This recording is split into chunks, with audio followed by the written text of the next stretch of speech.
Am I the a-hole for not going by my dad's because he always sides with his girlfriend and her daughter? My parents split custody. It's pretty random. Some days I'm home and sometimes I'm by my dad. I'm 15 female. Dad started dating Jane a while ago. Maybe a year. She has a daughter, Mandy, that's 12 or 13, I think. Then they started spending a lot of time at my dad's. They have their own apartment, but they're still always by him. The first time they stayed over when I was there and somehow Mandy ended up in my bed. Her mom has this cot/bed thing she brought to my dad's for her, but somehow I woke up in the middle of the night and she was in my bed. I kicked her out. Then my dad and Jane said that was mean, and I have a fool anyway, so I should share. There's other stuff. I have a chair in my dad's living room I got as a gift. It's comfy, and when I move out, it'll go with me. Well, Mandy always wants to race for the chair. Even when I win the race, my dad makes me let her sit in it because they're guests. So I ended up sitting on the floor because my dad has a recliner, and Jane lays across the couch. So I stay in my room instead. My dad's tried getting me to come out there by them, but why would I have to sit on the floor like a dog? He keeps saying I'm being a difficult teenager, but that's not it though. One time my mom and I went and did some stuff before she dropped me off. She had bought me a blanket that had my favorite team's logo on it. I was excited to sleep with it. Stupid, I know. So she let me take it to my dad's. My dad made me share it with Mandy because it wasn't fair that I got something and Mandy didn't. It's not just the blanket it's happened with. It's anything that I have to share. But if Mandy has something I'd like to use, it tells me it's hers, and if she doesn't want to let me, she doesn't have to. One time Mandy was reading one of my books, and Jane and my dad started fighting. Jane wanted to leave, so Mandy wanted to take my book. But I said no, so she wouldn't leave. My dad yelled at me to just let her have it. They made up, so I got it back, but if they didn't, I would have lost one of my favorite books. My dad and I had plans to go ice fishing. Just him and I, something we've done since I was 7. Well, he brought Jane and Mandy along. All they did was complain. It's too cold. Fish are gross. This is boring. So we left early and he just said, sometimes you have to compromise. When I got home, I was mad. My mom was annoyed and called him and they argued. And he talked to me and repeated his compromising BS. I was supposed to go back to him a few days later, but I decided I didn't want to. I never even spent time with just him anymore anyway, so what's the point in going there? I told my mom, she said it was my choice. So I told him, and he said I'm just used to being an only child and I can't be spoiled my whole life, and that I can't run away whenever there's a problem. Well, since then, his family is trying to get me to go back too. Am I the a-hole for not visiting my dad anymore? Now for the top comments. Not the a-hole. Your dad is failing you as a parent. Go back, with your mom waiting, and pack up everything important item you have at your dad's so that Mandy can't get her grubby little hands on your stuff. That's what my mom wants to do too. Right now, he's holding my Switch and saying I'll only get it back when I come over to talk things out. He didn't buy it either. I did. Your father is displaying absolutely disgusting behavior. I am so sorry for you. You shouldn't have to deal with this. Would you be open to going over to talk? To make it seem like you're cooperating so you can get your stuff back. Like go over, talk, get the Switch back, and suddenly pack any other important item that he could hold over you. Then get your mom to pick you up. Huh, no. I'm sure he'd include Jane and Mandy in that talk. Similar stuff has happened before this. He blames me because my cousins don't like Mandy because I don't like her, so they won't either. He has had talks with me before with them literally right there. I can't tell him that I don't want them around when they are right there, as that's kinda rude. If I were you, I'd insist that if they're present, your mom is too. You need a grown advocate who will call out adults on their BS, so that your perspective isn't trampled over as just being a difficult teen. I like this idea. Thanks. Not the a-hole at all. Your dad is prioritizing his new girlfriend and her daughter over your needs and wants. Mandy wants something, she gets it. Your chair, Mandy gets it. Your book, Mandy gets it. Your new blanket, Mandy gets it. Your dad and Jane enable the behavior, and your dad's choices have shown you he doesn't prioritize your relationship with him. I wouldn't want to go somewhere where I am made to feel like a second-class citizen. When your dad asks why you don't want to go over anymore, send him exactly what you have written here. I am so glad your mom supports you and stands up for you. Best of luck, OP. This was my situation with my dad and his wife and her daughter. My dad's wife had made it so bad that 15 years later I have no relationship with him. I couldn't even make a sandwich without having to give it to my stepsister. Run, kid. Next story. Am I the a-hole for telling my stepsister that we're not friends and putting my mom in a catch-22? My 17 female mom moved her fiancé in last year. Not really a fan of the guy, but my dad lives overseas, and my mom cried and kicked up a fuss when I floated the idea of going to live with him. So she promised that if I stayed, my stepdad would have no say over me, and I just had to be polite. Fair. He has 2 daughters, May 17 female and June 15 female. June is fine, we vibe. May's in my grade at school, and the best way to describe her is you'd grown a little if you were told to do a group project with her. She's awkward, not very good in school, and really sensitive about everything. She doesn't have any friends that I know of. So when our parents started talking marriage, May latched onto me like a freaking lamprey, and I can't seem to get her off my back. Before they moved in, I could mostly avoid her at school. She's in lower level classes than me. She kept trying to add and message me on SM, and I just didn't respond. Now that they've moved in, she's just always there, trying to be involved with everything I do, talking my ear off and getting in the way. I train a lot every day for my sports, and since she's not in a very good shape, the parents suggested she go to the gym with me since she expressed an interest. She pestered me the whole time about how to use the equipment and was totally worn out and ready to go when I was only a fourth the way done.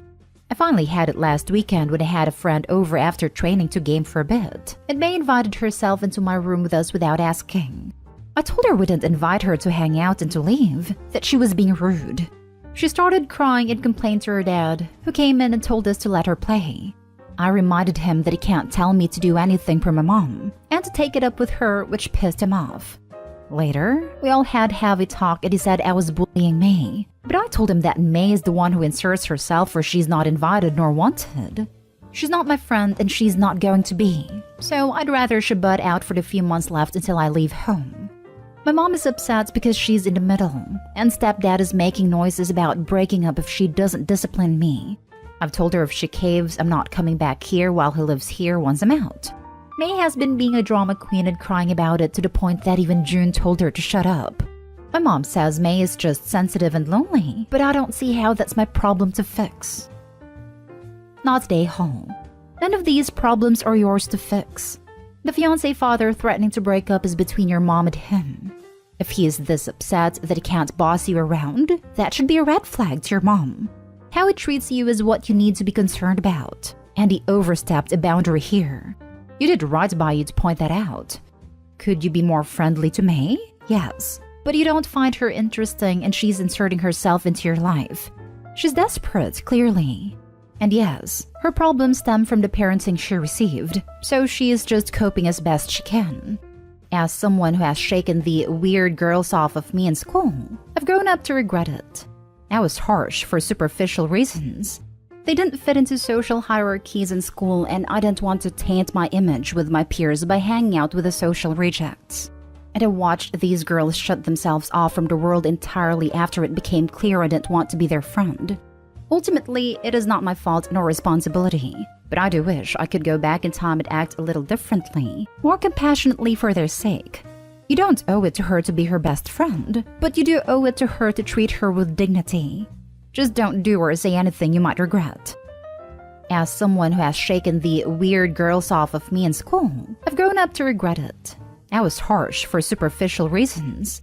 Flip side is both someone who was a weird girl and also befriended a lot of weird girls and guys. Even when I didn't jive with them, I regretted it. It takes a lot of energy to essentially teach someone how to be around other people. And no matter what you do, you end up looking like a bully when you eventually need to establish boundaries. People encourage you to befriend and help them get along more with others, but will turn around and accuse you of being toxic or trying to kill their individuality the moment you suggest certain behaviors, or a detriment to making friends.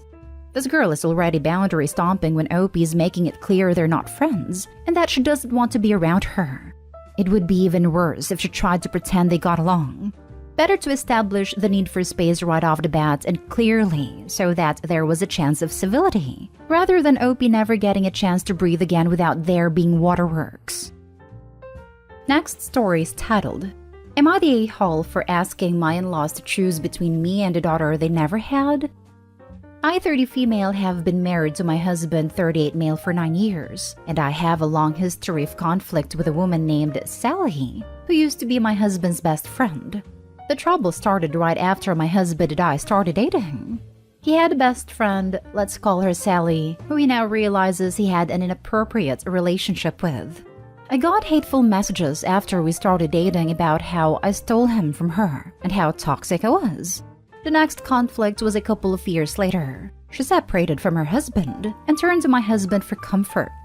In the end, I found out after we moved back to the area, she was lying to us about everything she said happened that ended her marriage, and I confronted her saying I didn't appreciate being lied to.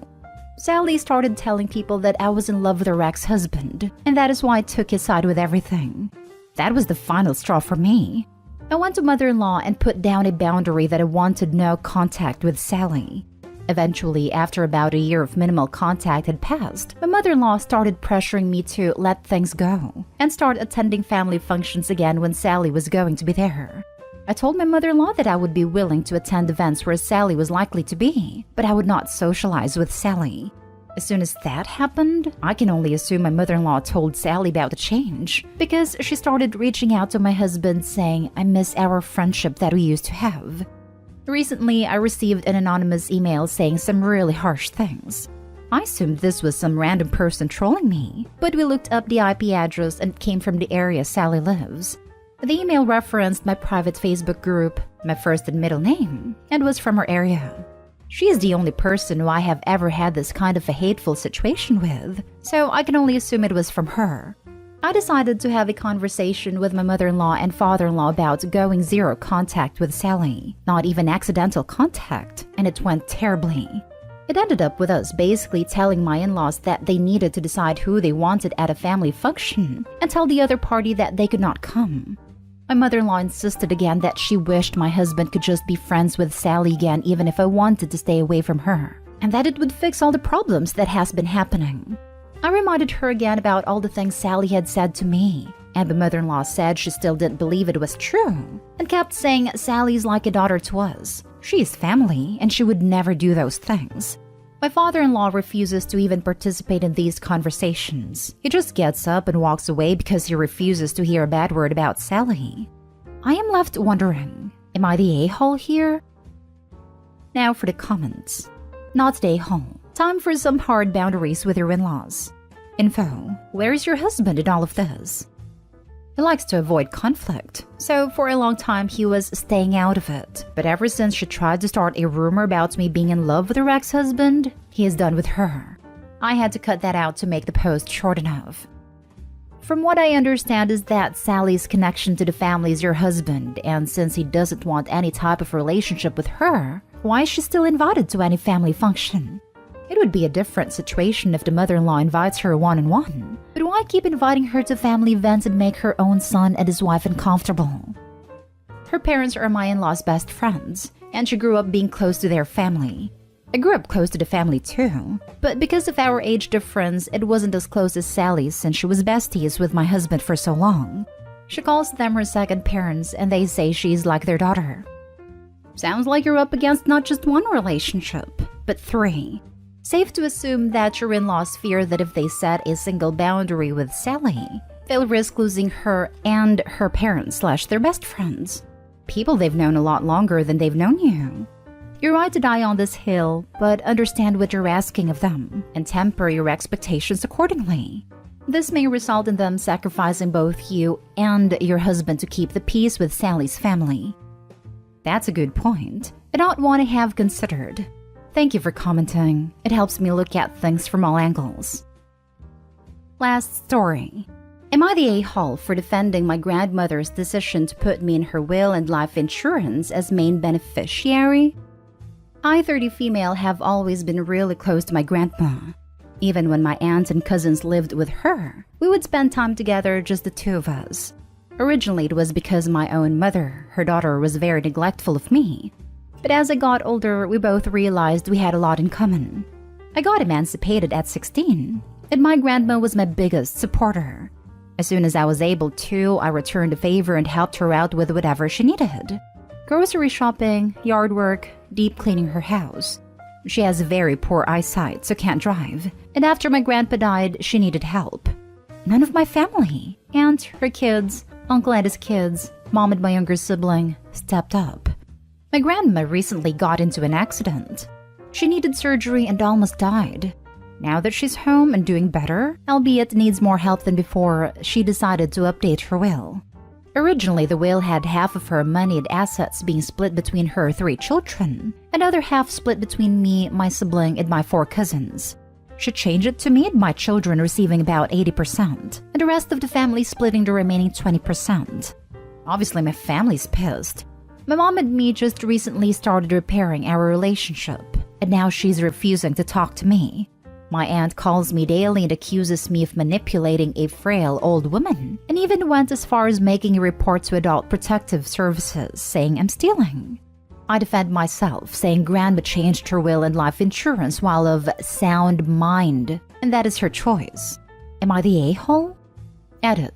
I wanted to add, I recently got a settlement of child support from my bio father, and my family thinks that I stole that money from my mother. And both this situation and that one proves that I'm manipulating my family for money. I got the child support instead of my mother because I was neglected, and then in and out of foster care before getting emancipated. Grandma was the only person who advocated for me, but couldn't take me in as a child because of her health. Not stay home. It's clear why she has changed her will. These people are just entitled and greedy. Agreed not stay home. Maybe your grandma could talk to a lawyer and write something about why she chose to leave that amount to you. Not stay home. The child support was always going to be for you being the child in question. Your grandmother will do what she wants. They might contest the will later, but there's nothing you can do about that. I wouldn't argue with them or engage in any kind of discussion with them over this. Talking with them about it at this point can only work against you. Not stay home. She's an adult of sound mind, like you say. You've also worked hard on helping her, and it sounds like you've done that for years. Your mother wants a big payout without doing any of the help. Your grandma isn't letting her get away with that. You haven't done anything wrong, so you're not stay home. My grandma was going to cut my mom out completely, but feels guilty because she feels responsible for how my mom turned out since she raised her. Leaving a small amount for the rest of the family is a smart move. If she left nothing, they could contest it. Enjoy your time with your grandma and cut everything else off. They sound abusive and toxic.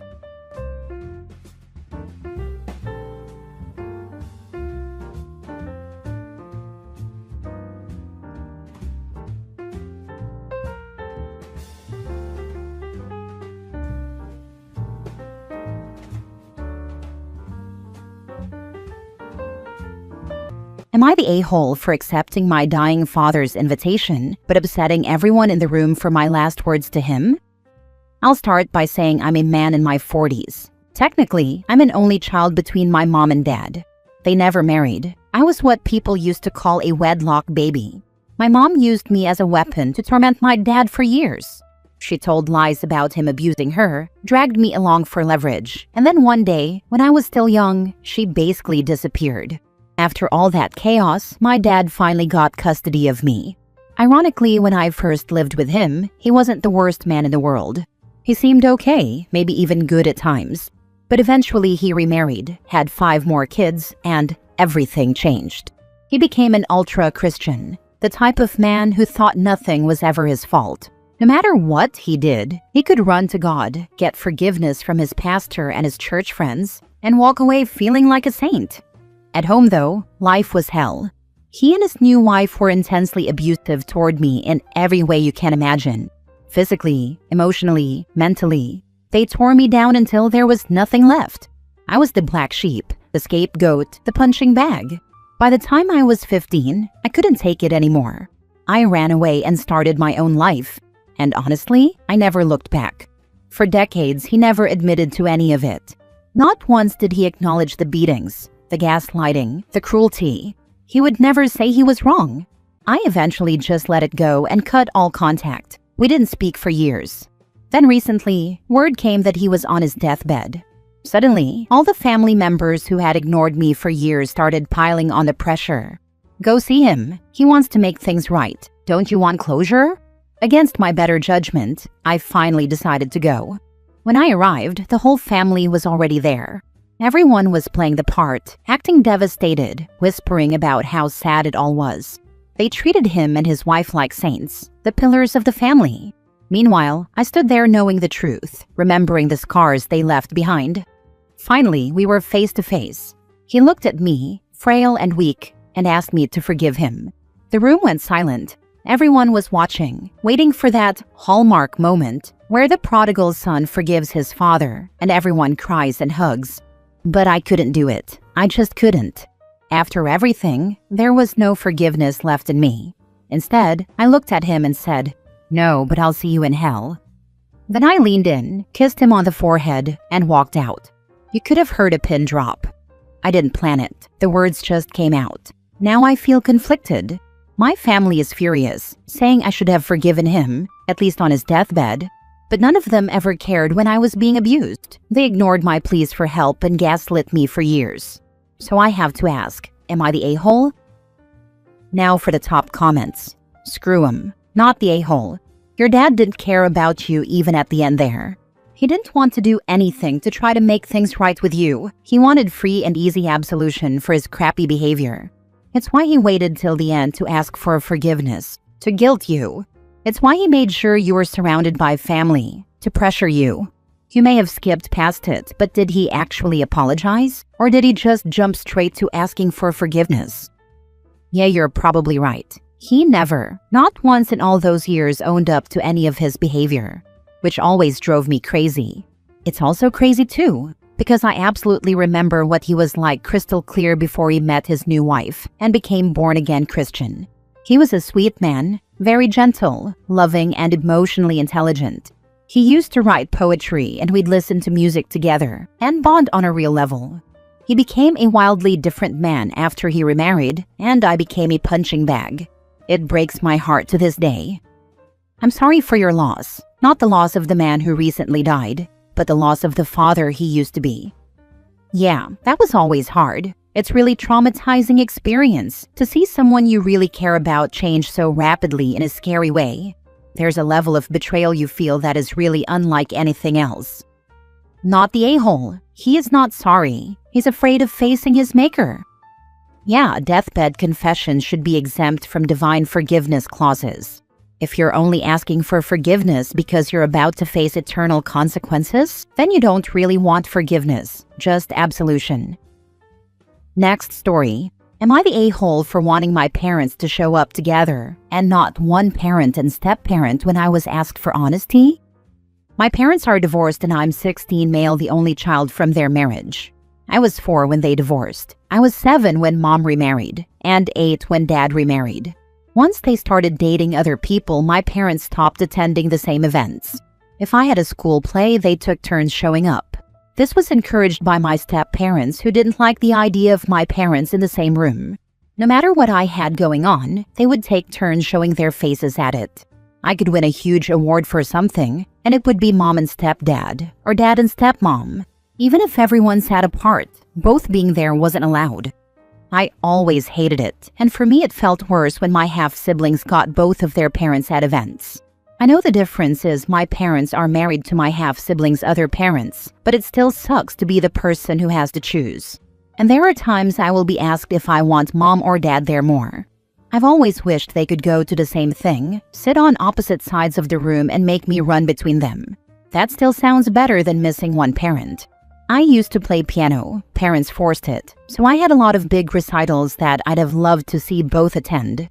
Piano wasn't even for me, it was for them, so it stung to have just one parent there. Right now, me and 3 other kids are being put forward to represent our school at a competition. It's being hosted locally, and my parents have already asked me to be honest about who I want there. They said they need to plan ahead to give me what I want. I told them I want both of them to show up instead of just one of them. They said I'd still have 2 people, And I said I wouldn't have my two parents though, and they wanted me to be honest, so I'm being honest. I want mom and dad. My step-parents are really unhappy with my honest answer and my parents are being awkward about it. Am I the a-hole? Tell them it's both or none. They should not need to force their child to mediate between adults. My friend did this, starting in high school. Said if her parents couldn't be adults, they didn't need to sit with the adults. I had to say something similar when some drama happened with friends of my mom just prior to my wedding. They and my mom wanted me to disinvite some friends of my dad over a big fight tantrum. Long story. And the invites had already gone out, plus RSVPs were received. I said they are a bunch of 50 to 70-year-old adults. Act like it. They didn't have to talk to one another. They didn't have to sit at the same table. There were over 100 people coming. They should have been able to manage. Yeah, they still decided to be drama llamas and be the martyrs by refusing to come. I didn't give a crap. Sadly, this will probably continue with a similar situation for OP if this stupid have-sees thing isn't stopped now. High school or college graduation? Nope. Can't manage being in the same place despite it probably being among hundreds of people. Wedding? Nah, they both can't come. Gotta have 2 weddings, lol. I'm going to get downvoted, but you will need to make an ultimatum now that either none come or both come.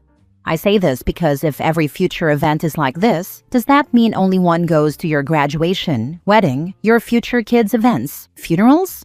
You need to communicate that they're both neglecting you. You need to ask them the question, why do they hate each other so much they are willing to abuse you just to spite the other person? And when they deny this, you tell them it's abusive to neglect me just because they are your part-time parents. Call them out for not being full-time parents to you and that you know they treat you like an obligation rather than an actual son. But you are asking if they can work the same day at being parents for you for just one day. That's exactly what it means. I only get to see one of them for major stuff. The other won't be allowed to go and won't come for me because their spouse is against it. And maybe they don't want to either. I don't know. So, only one of your parents will attend your wedding? And they are okay with this? I agree with everyone else here. They need to grow up, learn how to put someone else first, and get along with each other for short periods. Wedding, graduation, if I end up in the hospital on life support. They'd only be there one at a time. The same thing if I have kids, but I won't be doing that nonsense with them. Next story. Am I the a-hole for telling my husband to keep in the guest room after he kept joking our newborn isn't his? Me, 29 female, and my husband, 31 male, had our first baby about 6 weeks ago. It's been a whirlwind, between sleepless nights, recovering physically, and learning how to take care of a newborn. I've been completely exhausted, but also trying to soak up every moment. Since literally day 3 after bringing our son home, my husband has been making jokes that the baby isn't his. Our son was born with a full head of dark hair and brown eyes, while my husband is blonde with bright blue eyes. I have brown hair and brown eyes myself, so the baby looks a lot like me. But still, it's perfectly normal genetics. That hasn't stopped him from making comments like, "Guess the milkman came by," or "The postie's genes are strong," whenever people are around. He does it in front of his mates, his family, and even once in front of one of the midwives. I've pulled him aside multiple times and told him to knock it off. I explained that these comments aren't funny, that they make me feel awful, especially right now when I'm vulnerable, hormonal, and barely holding it together with no sleep. He brushes me off every time, saying I'm being too sensitive and that it's just dad humor. But there's a difference between a silly joke and repeatedly implying your wife cheated on you while you're holding your newborn. Last weekend, we were at his mom's house with his siblings and a couple of extended family members. Of course, he made the same joke again about the baby not being his. This time the room went completely silent, and I felt my face go red. I was so embarrassed and hurt I nearly burst into tears right there at the table. Nobody laughed, which told me that even they could see it had crossed the line. When we got home, I told him enough was enough. I asked him to sleep in the guest room until he could give me a genuine apology and agree to stop with the jokes for good. His reaction was to get defensive. He said I was punishing him in his own house and that I'm blowing everything out of proportion. According to him, it's just harmless teasing and I need to lighten up. But to me, it doesn't feel harmless. I'm already dealing with all the insecurities that come with postpartum recovery. My body has changed. I'm overwhelmed, and I'm still healing. The one person I should be able to lean on right now keeps making me feel like trash in front of others. I don't think it's unreasonable to want respect, especially in front of friends and family. So I'm stuck wondering, am I the a-hole here? Is this truly harmless dad humor that I'm overreacting to? Or is it actually a red flag that he won't stop, even after I've told him how much it hurts? And more importantly, how do I get through to someone who insists it's funny when it's clearly not? Now for the top comments. Everyone went quiet, either because they saw how inappropriate and unfunny it was, or because they thought he might be serious. If he is teasing, he needs to cut it out, apologize to his wife, and explain to his family that he was not serious. If he won't do that, he needs to explain politely to his wife why he is worried that the child is not his. And he needs to be able to assure her, convincingly, that he is not cheating on her. Thieves think everybody steals. Adulterers think everybody cheat. He's sitting here like, "You are punishing me in my own house. How dare you?" While he insults his wife over and over and over again, in her own house, in other people's houses, etc. She should promise to do a paternity test for him, along with divorce papers, and an expectation that she will get full custody in front of friends and family. When he carries on, she can tell him to chill out, because she's just joking. Not the a-hole. Your husband is being an annoying prick. Tell him to grow the heck up. Also, a little lesson for him. Even if he's blonde with blue eyes, it's still recessive. Dark hair and eyes tend to dominate. If he's being a lil insecure fool, he might as well say it. Thank you. I come from a blonde-haired, green-eyed mother, but my dad was dark, so I'm dark. Blonde hair and blue eyes are recessive. I joke back that it's not my fault he was too dumb to pay attention in science class. If he thinks cheating is fair game for a joke, his intelligence sure as heck is. Not the a-hole. Either your husband is the a-hole who keeps making jokes to hurt you on purpose, or he is an insecure man who thought you'd pop out a little clone of himself. Either way, it's time to respond. I don't understand the humor in saying you're not the father. Is the funny part suggesting that I'm a tramp, or that your boys don't swim? My husband joked a few times it was the milkman. But it was between us, and I would answer with, "Which one?" because I don't remember. The first time I replied like that, he paused. Sleep deprived or not, snappy comebacks for the win. Especially when you hate the alleged joke and turn it back on them. Last story. Am I the a-hole for keeping an expensive necklace my ex gave me for my birthday, even though they want it back now that we broke up? I, 23 female, dated my ex, 24 male, for 3 years. Last year, for my birthday, he gave me a necklace, a really pretty silver chain with a small opal pendant. I absolutely loved it. Honestly, it's the only piece of nice jewelry I own. I wore it pretty much every single day, up until we broke up last month. The breakup itself wasn't messy. There wasn't cheating or screaming or anything like that. It was more of a slow fade over time. We sat down, had a long conversation. There were some tears, and I thought we'd both gotten some decent closure. We even wished each other the best. It wasn't dramatic, which is why this latest development is throwing me off. Now out of the blue, he's been texting me asking for the necklace back. He said it was a meaningful gift, and that it feels wrong for me to still have it now that we're not together. I honestly don't know how to respond. On the one hand, it was a birthday present. He gave it to me willingly, no strings attached. It's not like I stole it out of his drawer or borrowed something I never returned. It was mine. From the moment he handed it to me, it was my property. But at the same time, I feel awkward. Part of me wants to say no just on principle, because if you give someone a gift, you don't get to take it back later. That's not how gifts work. Another part of me, though, doesn't want to stir up unnecessary drama.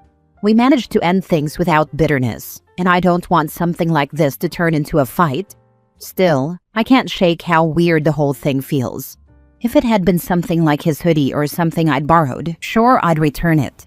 But this was a gift, and it was special to me. Not just because of him, but because it's genuinely a beautiful piece of jewelry that I don't want to lose. It's the one nice thing I have that makes me feel put together, and it's frustrating that he suddenly wants to take that away from me. So now I'm sitting here, necklace in hand, debating. Do I keep it and risk him being angry, or do I give it back to avoid drama? Was I wrong to hold on to it, or should I stand my ground because a gift is a gift, and it's mine to keep? It was a birthday gift, not an engagement gift. Keep it. Now, maybe if it had been a family heirloom, I'd say give it back. But where it was an actual gift he bought for you, you don't owe it to him. If he is stupid enough to gift a family heirloom, that's on him. No need for OP to correct his mistakes. Legally, it's yours. I once had an ex who gifted me all sorts of jewelry for various holidays while we were together. When we broke up, he wanted it all back. He even called the police on me. The police came to my house. I showed them the jewelry and told them which holiday and birthday they'd been given on. In the end, the police told him that since they were gifts and not associated with a marriage engagement, they belonged to me. So in short, if it's an engagement ring or gift related to an engagement, you must return it. But if it's a gift for any occasion, or just because, then it's yours to keep.